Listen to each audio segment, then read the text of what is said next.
میں کوئی conspiracy theorist نہیں ہوں، لیکن جو بھی میں بتانے جا رہا ہوں وہ کافی سوال کھڑے کرتا ہے۔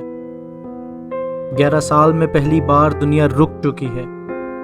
2009 کے فائنینشیل کرائسس کے بعد آج ایک بار پھر اکانومی تھم چکی ہے، وہ بھی کسی عالمی جنگ یا معاشی بحران کی وجہ سے نہیں، بلکہ ایک عالمی وبا کی وجہ سے۔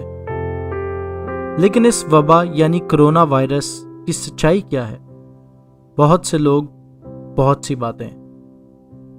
میں جو بھی بتاؤں گا وہ میری ریسرچ کے مطابق ہے، and it can be challenged۔ لیکن دوستو، اس سے پہلے اگر آپ نے میرے چینل کو اب تک سبسکرائب نہیں کیا ہے تو ابھی نیچے دیے ہوئے سبسکرائب کے بٹن کو ہٹ کریں اور ساتھ میں بیل آئیکن پہ کلک کریں تاکہ میری آنے والی ہر ویڈیو سے آپ کو آگاہی ملتی رہے۔ نہ میرے پاس کرونا کا کوئی علاج ہے، نہ میں کوئی دعویٰ کروں گا اور نہ ہی میں یہ کہوں گا کہ میں کوئی علاج نہیں بتانے والا، لیکن میں آپ کو یہ بتاؤں گا کہ کرونا کتنا کوئی جان لیوا ہے۔ فیکٹ چیک کیے جائیں تو کرونا نے پچھلے 6 مہینے میں 2,28,000 لوگوں کی جان لی ہے، جس میں زیادہ بڑی تعداد بزرگ لوگوں کی ہے یا ان لوگوں کی ہے جن کو پہلے سے کوئی بیماری تھی اور ان کا امیون سسٹم کافی کمزور تھا۔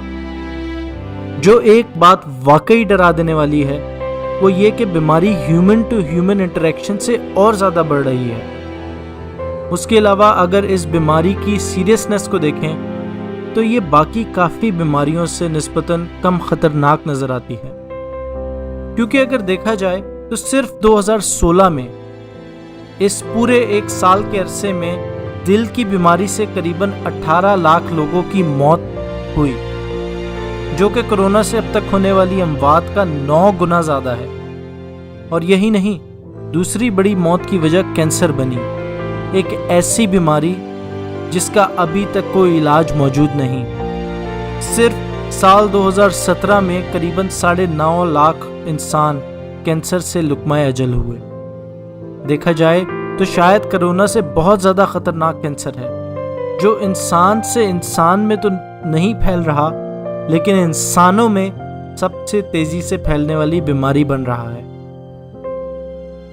تو ہم انسان جو پہلے ہی اس سے زیادہ بری صورتحال سے گزر رہے ہیں، کیوں ہم اس کرونا وائرس سے ڈر چکے ہیں؟ دوستوں، کرونا وائرس اور کینسر دونوں کی کوئی علاج موجود نہیں ہے۔ فرق یہ ہے کہ ہم کینسر کو ٹریٹ کر لیتے ہیں، ہم اس کے سمٹمز کو دور کر دیتے ہیں، کیونکہ کینسر سن 3000 BC سے ہم انسانوں میں موجود ہے۔ سب سے پہلی بار یہ مصر یعنی ایجپٹ میں رپورٹ ہوا، اور اتنی پرانی بیماری، اس کے باوجود ہمارے پاس اس کا کوئی علاج نہیں ہے۔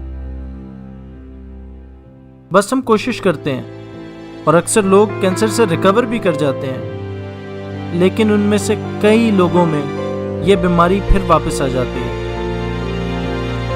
اب ہمیں سمجھ آ گیا ہوگا کہ کرونا وائرس سے بھی زیادہ خطرناک بیماریاں موجود ہیں، جو کہ اس سے بھی زیادہ تیزی سے لوگوں کو مار رہی ہیں۔ اب آپ کو بتاتے ہیں کہ ہماری حکومتیں اس بارے میں کیا لاہے عمل اپنا رہی ہیں۔ آج سے 6 مہینے پہلے دنیا میں جنگ کے بادل منڈلا رہے تھے۔ ہمیں لگتا تھا کہ امریکہ اور ایران کی جنگ بہت سے لوگوں کی جان لے گی۔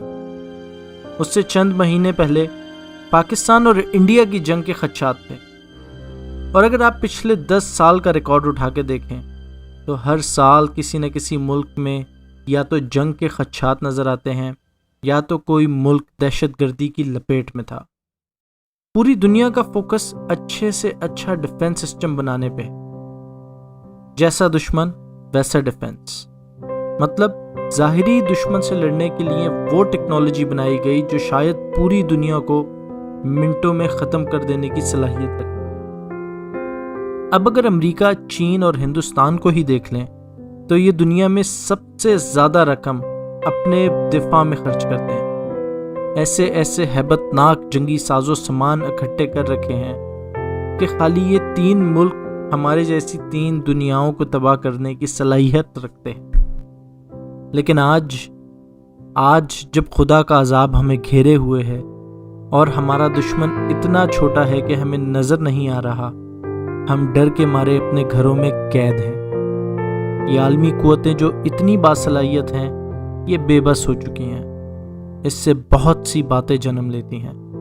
کیا آج سے پہلے جس دفاع میں ہم آگے سے آگے رہنے کی کوشش کر رہے تھے، وہ راستے غلط تھے؟ یا یہ بھی اسی جنگ کا حصہ ہے، لیکن اس بار دشمن کا وار ایک بایو وارفیئر کی صورت میں ہوا ہے؟ یہ میں تو نہیں جانتا، لیکن ہاں یہ ضرور جانتا ہوں کہ چاہے جنگ ہو یا خدا کا عذاب، اب ہم انسانوں کو انسانیت بچانے کے لیے الگ انداز سے اپنا دفاع کرنا ہوگا۔ سپاہی سے زیادہ ضرورت اب ڈاکٹر کی ہے۔ جنگی سامان پہ ریسرچ اور پیسہ خرچ کرنے کے بجائے ہیومن ہیلتھ کی ریسرچ پہ پیسہ خرچ کیا جائے۔ انسانوں کو مارنے کے ہتھیار بنانے سے زیادہ ضرورت دوائیں بنانے کی ہے، کیونکہ سچ یہ ہے کہ ہم کسی بھی آنے والی ایسی اور وبا سے لڑنے کے لیے تیار نہیں ہیں۔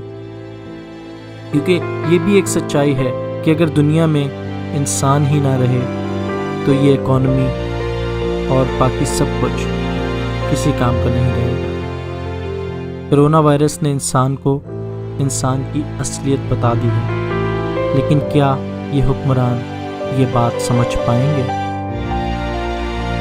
اس سوال کے ساتھ اپنی آج کی ویڈیو کو ختم کرتا ہوں اور امید کرتا ہوں کہ ہم انسان پہلے سے زیادہ مضبوط نظر آئیں گے اس کرونا وائرس کے ختم ہونے کے بعد۔